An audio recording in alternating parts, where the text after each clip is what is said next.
The auction hall was buzzing, louder than usual that day. People packed every seat, their voices a constant hum of excitement.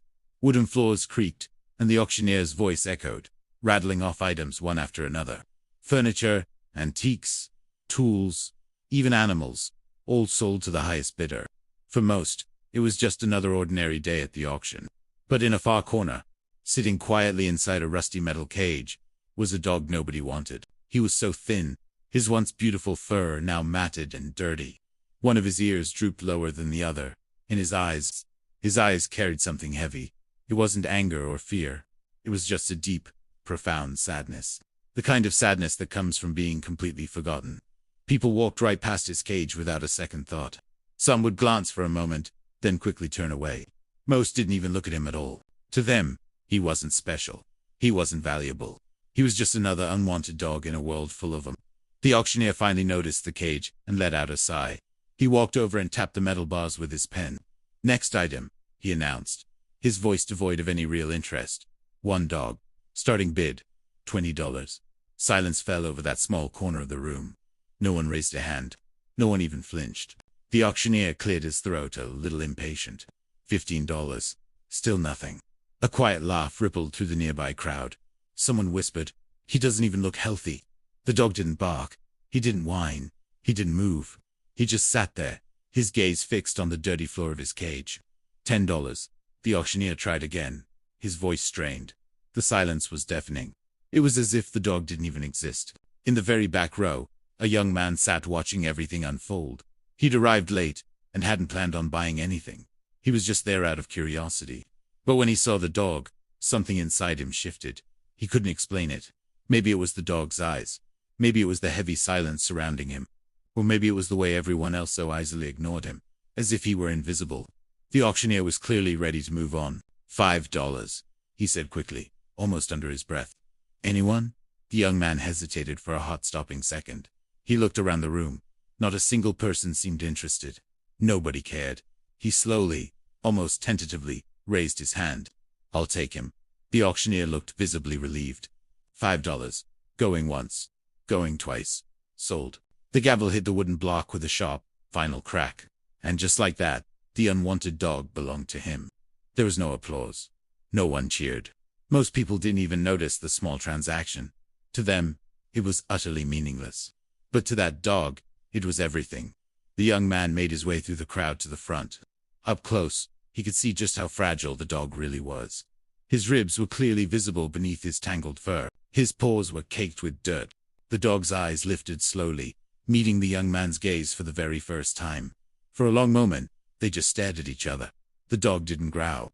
He didn't bark. He didn't even move. He just watched, waiting.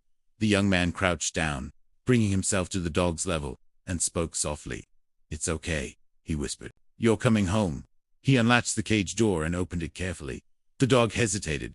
Freedom was a foreign concept now. Slowly, uncertainly, he took a step out. His legs trembled, unsteady beneath him, but he didn't run. He stayed close, as if tethered by an invisible thread.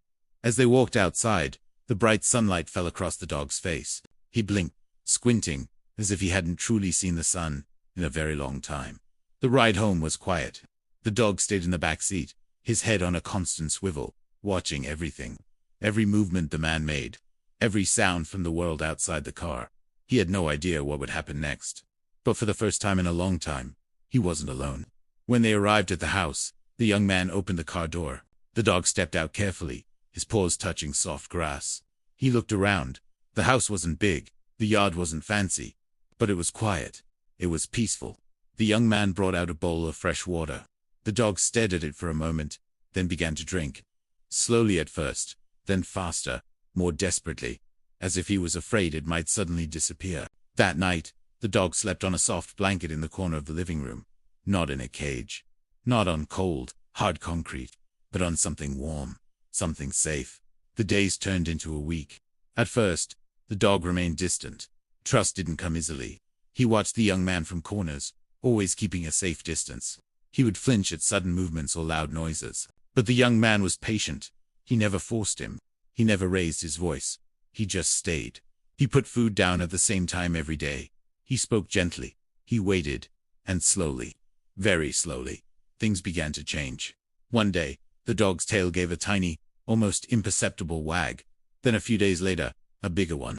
He started following the young man from room to room, a quiet shadow.